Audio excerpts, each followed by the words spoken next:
السلام عليكم ورحمة الله.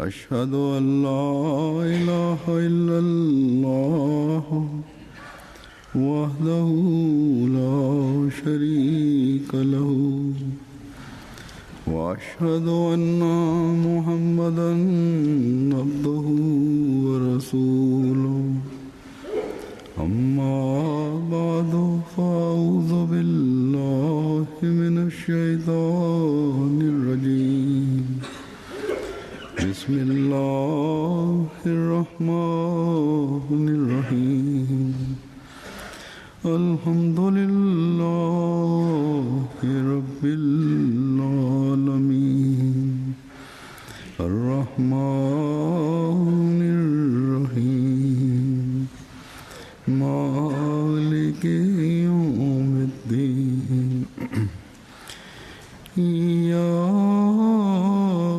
نعبد وإياك نستعين اهدنا الصراط المستقيم صراط الذين أنعمت عليهم غير المغضوب عليهم ولا الضالين.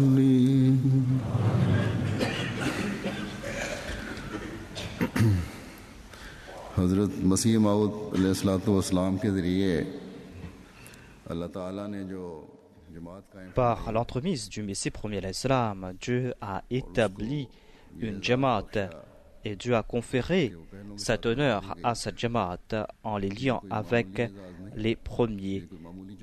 Ce n'est pas donc une Jamaat ordinaire, ce n'est pas un honneur ordinaire. Il y a eu des centaines de milliers de musulmans de bonne nature qui désiraient vivre à cette époque et qui ont quitté ce monde sans avoir pu vivre à cette époque.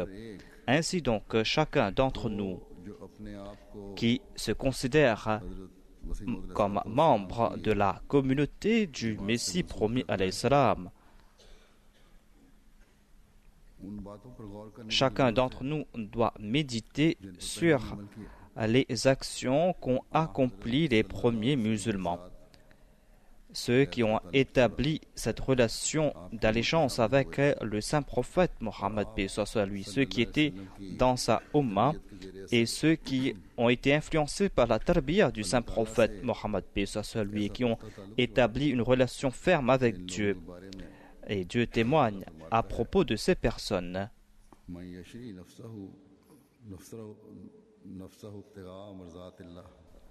yashri nafsahu ibtigha'a mardatillah.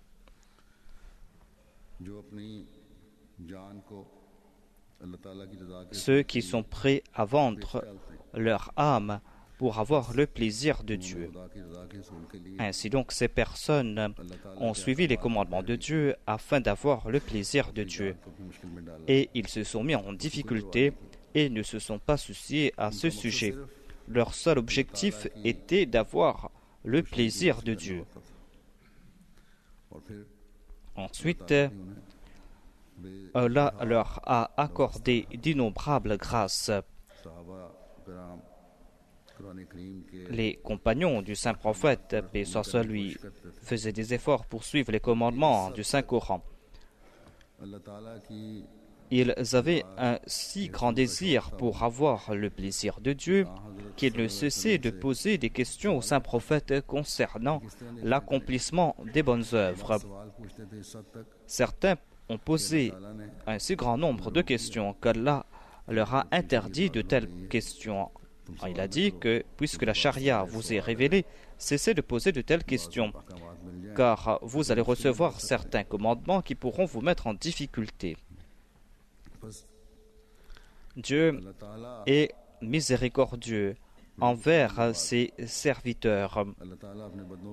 Dieu est gracieux et miséricordieux envers ses serviteurs. Il regarde ses serviteurs avec une grâce spéciale et il protège ses serviteurs des difficultés. Ces serviteurs qui sont prêts à subir toute difficulté pour avoir le plaisir de Dieu. Ces personnes qui sont prêtes à suivre tous ces commandements de Dieu. Dieu accorde une grâce spéciale à de telles personnes. Et quant à ceux qui établissent une relation ferme avec Dieu, ces personnes deviennent les reflets des attributs de Dieu dans leur cercle respectif. Et ils font des efforts pour suivre tous les commandements de Dieu, des commandements que Dieu leur a demandé de suivre. Et ils traitent avec bienveillance les créatures de Dieu et s'acquittent de leurs devoirs envers eux. Voilà l'islam véritable, l'islam de ces serviteurs qui établissent cette relation avec Dieu et qui s'acquittent de leurs devoirs envers autrui. Voilà l'islam véritable qu'avaient reçu les compagnons du saint prophète. Voilà l'islam véritable qu'ils ont appris. Et ils ont suivi les préceptes de cet islam. Et le Messie premier l'islam est venu nous enseigner cela. Il est venu nous enseigner cela, nous montrer ses voies. Ainsi donc, nous allons devoir faire notre analyse à ce sujet. Je veux vous présenter à ce sujet quelques écrits du Messie premier l'islam à ce sujet. Des conseils du Messie premier l'islam qui vont nous pousser à réfléchir sur notre situation. Dans le premier écrit que j'ai choisi, le Messie premier l'islam a décrit la situation d'aujourd'hui et il veut nous faire comprendre quelle doit être l'envergure de cette Jamaat. Le Messie premier l'islam a commenté sur les ulémas d'aujourd'hui. Ces ulémas qui n'ont pas accepté le Messie premier l'islam. Il a déclaré que je constate qu'aujourd'hui que le verset « Lima taquluna ma la taf'alun » s'applique à la majorité des ulémas d'aujourd'hui. Dans le Saint-Coran, Allah a déclaré que « Pourquoi dites-vous ce que vous ne faites pas ?» Et cela s'applique à la majorité des ulémas d'aujourd'hui. Il déclare que ce verset s'applique à la majorité d'entre eux. Leur foi dans le Saint-Coran est superficielle. Sinon, les gens se sont libérés complètement du joug du Saint-Coran. Les hadiths nous font comprendre qu'il y aura un temps lorsque le Coran va monter au ciel. Et je dis en toute certitude que nous sommes en train de vivre cette époque. Existe-t-il aujourd'hui cette vraie pureté, cette vraie taqwa qui naissent après avoir suivi les préceptes du Saint-Coran? Si telle n'était pas la situation d'aujourd'hui, Dieu n'aurait pas établi cette communauté. Nos adversaires ne sont pas prêts à comprendre cela, mais ils vont constater qu'en fin de compte, notre vérité sera aussi évidente que le jour éclairant. Dieu a déclaré qu'il est en train d'établir cette communauté, une communauté qui va suivre les préceptes du Saint-Coran. C'est là une très grande responsabilité sur la Jamaat. Voilà l'espoir du Messie premier l'islam concernant sa Jamaat, à savoir qu'ils doivent accepter le Saint-Coran. Accepter le Saint-Coran ne signifie pas uniquement accepter le Coran comme un livre, mais suivre ses préceptes. Il a déclaré aussi que l'on va purifier cette Jamaat de toute impureté. C'est-à-dire que nous allons devoir faire cette analyse de conscience. Nous allons devoir nous débarrasser de toute impureté qui concerne ce bas monde. Et Dieu veut établir cette communauté spéciale, c'est cette Jamaat. C'est pour cette raison que je vous encourage à accepter tous les commandements de Dieu, de suivre tous ces commandements et d'apporter des changements dans vos vies, des changements apportés par les compagnons du saint prophète. Il ne faut pas que les autres s'égarent en vous voyant. C'est-à-dire, chaque Ahmadi doit être un exemple. Il déclare aussi que je dis que toute personne doit éviter le mensonge et la duplicité. Regardez cette communauté et regardez la Minhaj Nubuwa. C'est-à-dire, suivez la Nubuwa et il déclare que lorsque Dieu accorde sa grâce et lorsque la pluie tombe sur terre, il y a d'une part ces plantes qui sont avantageuses, mais il y a aussi des mauvaises herbes qui poussent. Il a déclaré donc qu'il y aura de telles personnes qui vont faire de fausses déclarations. Ensuite, le Messie premier déclare qu'il incombe à toute personne de prier et d'implorer Dieu afin que l'on puisse atteindre ses objectifs, c'est-à-dire d'atteindre l'objectif de l'avènement du Messie premier. Il incombe à toute personne de prier. Cette communauté est basée sur le Saint-Coran et les hadiths. Et afin de soutenir cette communauté, afin de prouver sa véridicité, Dieu va montrer des signes sur terre et dans le ciel et nous a donné un sceau pour cela.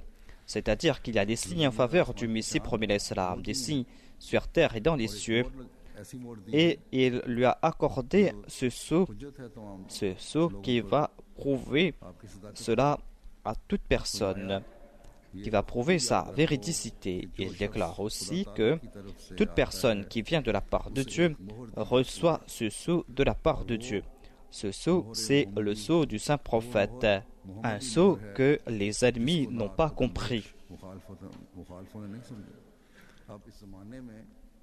Aujourd'hui, après le saint prophète Mohammed Mustafa sallallahu alayhi wa sallam, toute personne qui viendra de la part de Dieu va devoir porter le sceau du saint prophète et doit être un suivant du saint prophète Mohammed, paix soit sur lui. C'est par le sceau du saint prophète qu'il va pouvoir agir, mais les gens ne comprennent pas.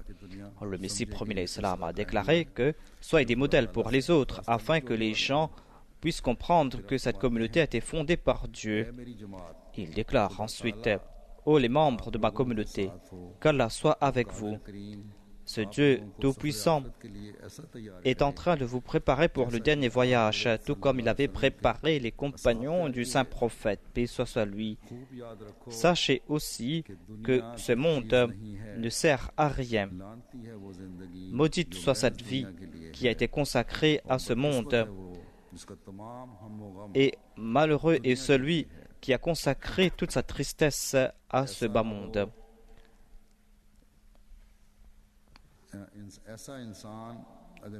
La présence d'une telle personne dans ma communauté ne sert à rien, car cette personne est comme cette branche sèche qui ne porte pas de fruits. Pour nous faire comprendre l'importance de notre réforme et pour nous faire comprendre la persévérance, il nous explique que, selon moi, le meilleur moyen pour se purifier, il n'y a pas d'autre moyen pour pouvoir se purifier. Le meilleur moyen de se purifier, c'est que l'homme doit éviter toute forme d'orgueil et d'arrogance. Il ne doit pas être orgueilleux en raison de sa connaissance, en raison de sa lignée familiale, en raison de ses richesses. On est généralement orgueilleux pour ces raisons. Certains sont orgueilleux en raison de leur connaissance, d'autres en raison de leur lignée familiale, d'autres en raison de leur richesse. Mais le Messie premier a déclaré: vous devez éviter toute forme d'orgueil. Et il déclare que lorsque Dieu accorde des yeux à quelqu'un, il peut voir et il peut constater que la lumière qui fait disparaître les ténèbres vient du ciel. Et l'homme a tout le temps besoin de cette lumière céleste. L'œil ne peut pas voir sans l'existence du soleil, sans l'existence de cette lumière qui descend du ciel.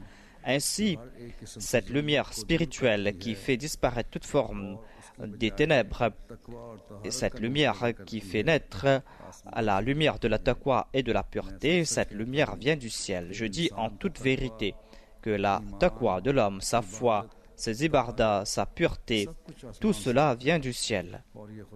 Et cela dépend de la grâce de Dieu.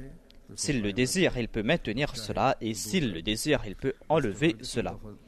Ainsi donc, puisque toutes ces grâces viennent de la part de Dieu, puisque tout cela dépend des faveurs divines, Allah peut les maintenir et il peut mettre fin à ces faveurs. Alors pourquoi être orgueilleux? On ne doit pas être orgueilleux en raison de sa taqwa. On ne doit pas être orgueilleux en raison de sa foi, en raison de ses prières, en raison de ses ibadas. Et on ne doit pas être orgueilleux en raison de sa pureté. Et comme je l'ai dit auparavant, on ne doit pas être orgueilleux concernant sa situation mondiale. Car tout cela vient de la part de Dieu. C'est pour cette raison que l'on doit tout le temps se prosterner devant Dieu. Le Messie premier l'Islam déclare que la vraie connaissance signifie que l'homme doit se considérer comme un moins que rien. C'est-à-dire qu'il ne doit accorder aucune importance à son âme, à sa propre personne. Et il doit se prosterner en toute humilité devant le seuil de Dieu et doit implorer la grâce et les faveurs de Dieu. Et il doit lui implorer cette lumière de connaissance qui consume les sentiments orgueilleux et qui lui accordera une force intérieure et la lumière pour accomplir de bonnes œuvres s'il reçoit une grâce de Dieu. Et si il reçoit aussi cette consolation au cœur, s'il est convaincu et si ses prières ont été exaucées, s'il a vu les faveurs de Dieu, il ne doit pas en être orgueilleux. Au contraire, il doit faire preuve d'humilité et il doit progresser davantage dans sa modestie et en son humilité. Lorsque les faveurs de Dieu lui sont accordées, lorsqu'il reçoit ces faveurs, il doit faire preuve d'une plus grande humilité.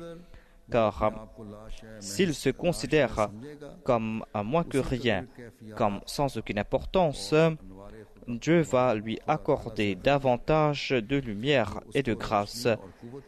Il va recevoir cette lumière et cette force. Si il a cette foi, eh bien, j'ai l'espoir que sa situation morale sera meilleure. Se considérer comme quelque chose sur cette terre est l'arrogance. Ensuite, l'homme passe par de tels états. L'homme commence à maudire les autres et méprise les autres. Lorsque l'arrogance et l'orgueil prennent naissance, on commence à mépriser les autres. Comme je l'ai dit, on doit, chacun d'entre nous, faire notre analyse de conscience. Sommes-nous en train de suivre la voie tracée par le Messie premier l'Islam? Sommes-nous en train de faire des efforts en ce sens? Ensuite, le Messie premier l'Islam déclare: Ô bienheureux, pratiquez avec ardeur ces préceptes qui m'ont été transmis et dont dépend votre salut. Considérez Dieu comme unique et sans partenaire. Ne lui associez personne, ni sur terre, ni au ciel. Dieu ne vous interdit pas l'emploi des moyens matériels, mais il est polythéiste, celui qui abandonne Dieu pour placer toute sa confiance en ses moyens. Dieu a annoncé depuis les temps immémoriaux que sans purification du cœur, il n'y aura point de salut. Soyez purs de cœur et débarrassez-vous de toute inimitié et d'animosité qu'engendre l'égocentrisme. Cette inimitié, cette colère consume la moralité de l'homme. Il déclare: débarrassez-vous de cette rancune, la nafs ammara de l'homme, cette âme qui incite au mal, charrie d'innombrables immondices, est la plus impure et l'arrogance. C'est l'arrogance qui est la plus grande impureté. S'il n'y a point d'arrogance, il n'y aurait point de mécréants. Le Messie premier l'Islam déclare: soyez humbles de cœur, ayez de la sympathie pour l'humanité, puisque vous l'exhortez à prendre à la voie du paradis. Il y a parmi nous des ulémas, il y a des darianes, parmi nous ceux qui appellent vers Allah et qui sont là pour servir la communauté, mais des fois, dans certains cas, lorsqu'il est question de leur personnalité ou de leur personne, ils oublient tout cela et l'arrogance prend de l'ampleur. C'est leur égocentrisme qui prend de l'ampleur. Et il déclare, vous invitez les gens vers le paradis. Il déclare, vos conseils auront-ils des faits si durant ces quelques jours sur terre, vous leur souhaitez du mal? Lorsqu'il est question de votre personne, là-bas, vous n'allez pas souhaiter le bien, mais vous allez souhaiter le mal. Il déclare aussi, observez les préceptes de Dieu, la crainte au cœur, car vous aurez des comptes à rendre à cet effet. Il a déclaré que vous serez questionné concernant vos devoirs. Ayez la crainte de Dieu au cœur. Suppliez Dieu au cours de la salate, afin qu'il vous mène vers lui et vous purifie le cœur. Car l'homme est faible, et ce n'est que par la force de Dieu qu'il arrivera à se débarrasser du mal. Sans la force divine, il ne pourra pas se défaire d'aucun vice. L'islam ne signifie pas déclamer la kalima par tradition. L'islam exige que l'on pose son âme sur le seuil de Dieu et de lui préférer lui et ses préceptes à chaque aspect de ce monde. Aujourd'hui, tout Ahmadi doit passer par cet état afin que l'on puisse attirer la grâce de Dieu. Ensuite, le Messie premier l'Islam a déclaré aux chers membres de ma Jamaat, comprenez que aujourd'hui nous sommes en train de vivre la dernière époque et il y aura une grande révolution. Donc ne vous leurrez pas et suivez la voie de la droiture avec perfection. C'est un point très important ici. Il déclare, adoptez la vérité. Soyez véridique, c'est-à-dire soyez véridique dans votre relation avec Dieu. Soyez sincère dans vos ibadas. Accomplissez vos devoirs envers les créatures de Dieu. Dieu nous a donné deux commandements importants. Nous avons le devoir envers Dieu et envers les créatures de Dieu. On doit être juste et droit à ce sujet. On a aussi le devoir envers la Jamaat. Il y a aussi notre relation avec les autres. Ensuite, il a déclaré, considérez le Saint-Coran comme votre guide et soyez guidés par le Saint-Coran. Et ne rejetez pas non plus les ahadiths, car les ahadiths sont aussi importants. Et les ahadiths ont été récoltés avec beaucoup d'efforts. Mais lorsque les hadiths seront en train de contredire les versets du Saint-Coran, rejetez de tels hadiths afin que vous ne soyez pas dans l'égarement. Le Saint-Coran a été préservé par Dieu et vous a transmis cela.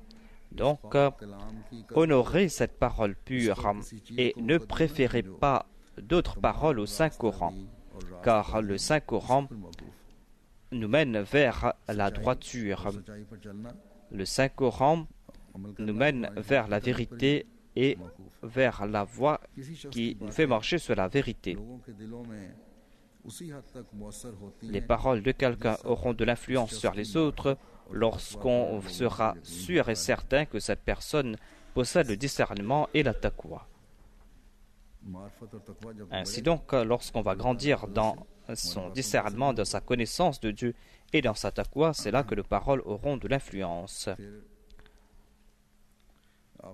Ensuite, le Messie promis alayhi salam déclare à propos des promesses de Dieu.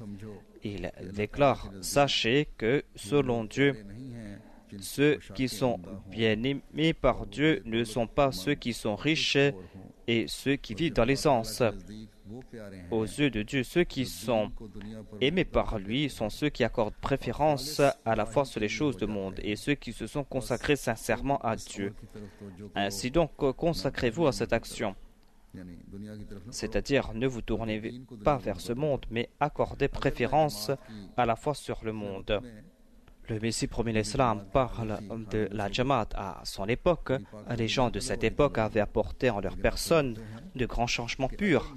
Mais il déclare que lorsque je réfléchis sur la situation de ma Jamaat aujourd'hui, je suis très triste car ma Jamaat est très faible et on a encore beaucoup d'étapes à parcourir.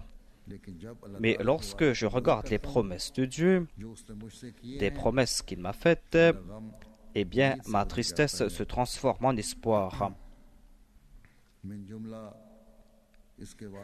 Et parmi ces promesses, il a dit وَجَعِلُ الَّذِينَ تَبَعُوكَ فَوْقَ الَّذِينَ كَفَرُوا إِلَى يَوْمِ الْقِيَامَةِ.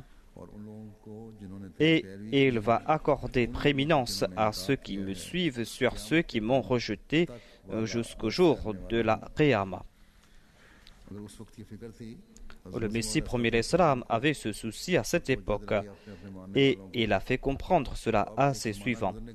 Nous qui sommes venus après son époque, nous devons être davantage soucieux car nous sommes en train de nous éloigner de la période du Messie premier l'Islam et nous devons faire attention que notre situation ne se détériore pas.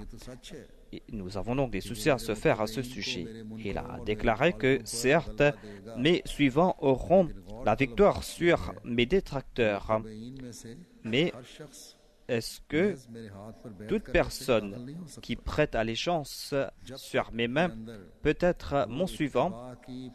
Cela ne peut pas se faire tant qu'il ne fait pas preuve de cette obéissance parfaite, tant qu'il ne me suit pas à la lettre, tant qu'il ne s'est pas complètement immolé dans cette obéissance, tant qu'il ne suit pas mes pas, je ne pourrais pas utiliser pour cette personne le terme ittiba ou observance.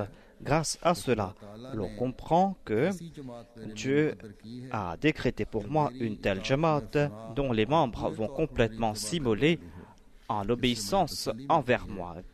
Et je suis consolé par cela et ma tristesse se transforme en espoir. Il déclare, en tout cas, moi je suis en train de regarder les promesses de Dieu et c'est cela qui est en train de me consoler. Et je suis en train de voir que ma jamaat est très faible et a besoin de la tarbiya. Et je dois attirer votre attention à ce sujet, à savoir que vous devez établir une vraie relation avec Dieu. Et vous devez accorder préférence à Dieu. Et vous devez avoir comme modèle pour vous la jamaat du saint prophète et vous devez suivre leurs pas. Le Messie premier alayhi salam a déclaré à propos du fait que l'on doit accorder préférence à la fois sur les choses mondaines. Il déclare que quant à celui qui suit le monde et qui entre dans cette jamaat, aux yeux de Dieu, cette jamaat n'est pas dans cette jamaat. Celui qui est dans cette jamaat est celui qui s'est détourné de ce monde. Ne croyez pas que vous serez détruits en suivant de tels principes. De telles pensées vont vous éloigner de la reconnaissance de Dieu. Une telle personne ne sera pas détruite par Dieu. Au contraire, Dieu devient son pourvoyeur. Dieu est gracieux. Quant à celui qui perd quelque chose dans la voie de Dieu, sera récompensé. Je dis en toute vérité que Dieu aime de telles personnes et ce sont leurs enfants qui seront bénis. Des personnes qui suivent les commandements de Dieu. Et cela n'a jamais été ainsi, que celui qui est fidèle envers Dieu soit détruit, lui ou ses enfants.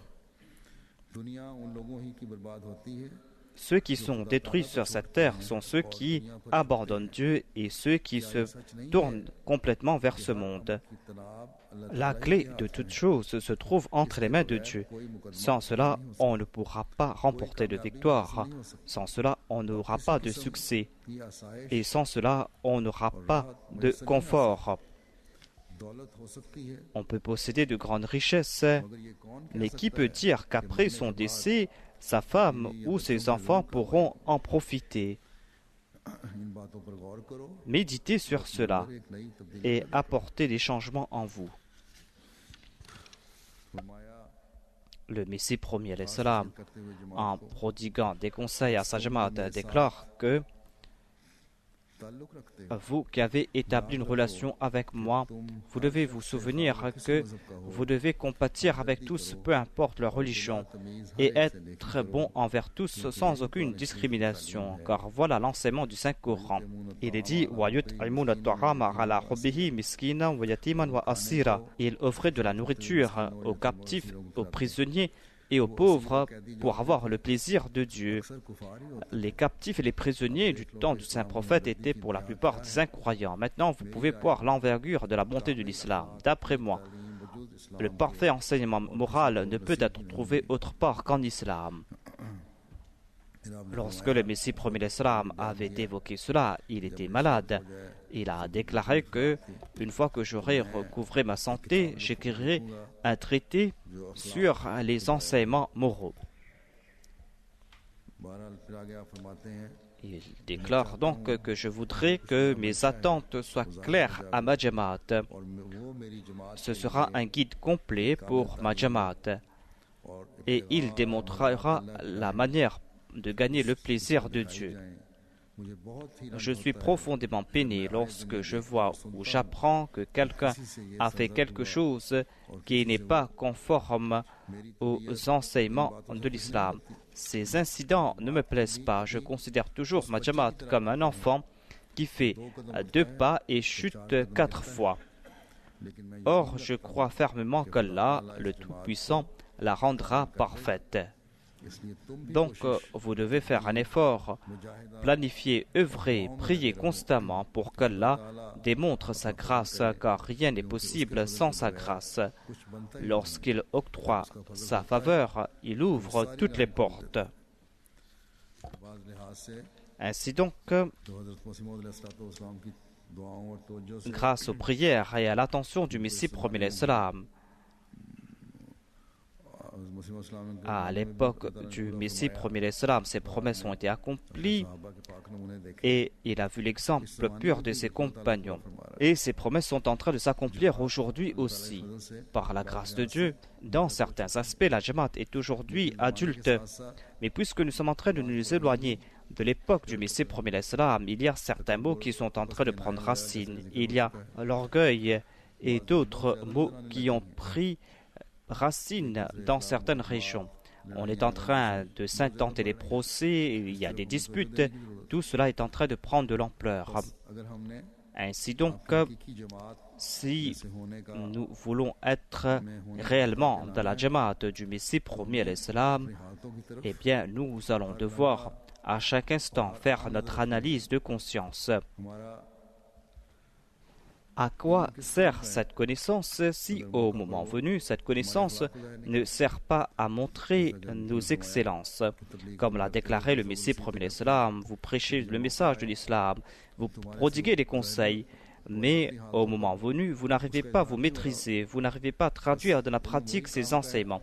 Cette connaissance sera d'une utilité quelconque lorsqu'on va voir que l'on est en train de suivre ces enseignements, lorsque ces enseignements vont se refléter en nous, lorsqu'il y aura cela dans nos relations mutuelles, tant que notre intérieur n'est pas conforme à notre extérieur, notre connaissance ne servira à rien.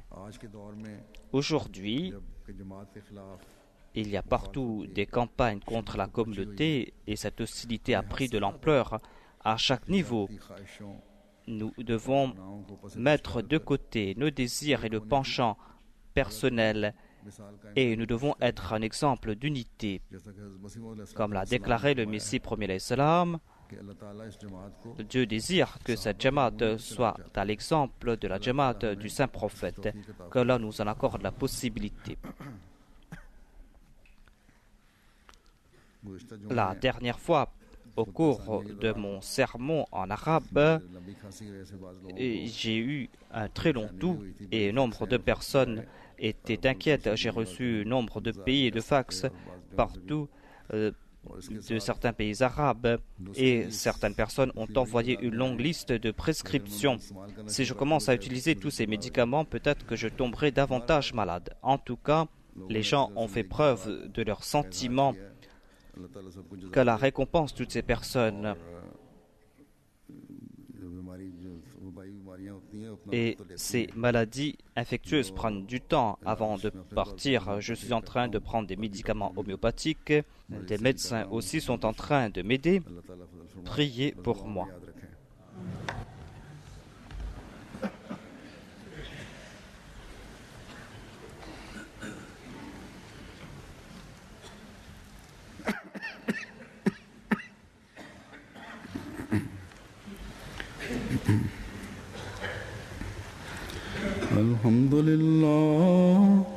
الحمد لله نحمده ونستعينه ونستغفره ونؤمن به ونتوكل عليه ونعوذ بالله من شرور أنفسنا ومن سيئات أعمالنا من يهده الله فلا مضل له ومن يضلل فلا هادي له ونشهد أن لا إله إلا الله ونشهد أن محمدا عبده ورسوله عباد الله رحمكم الله إن الله يأمر بالعدل والإحسان وإيتاء ذي القربى وينهى عن الفحشاء والمنكر والبغي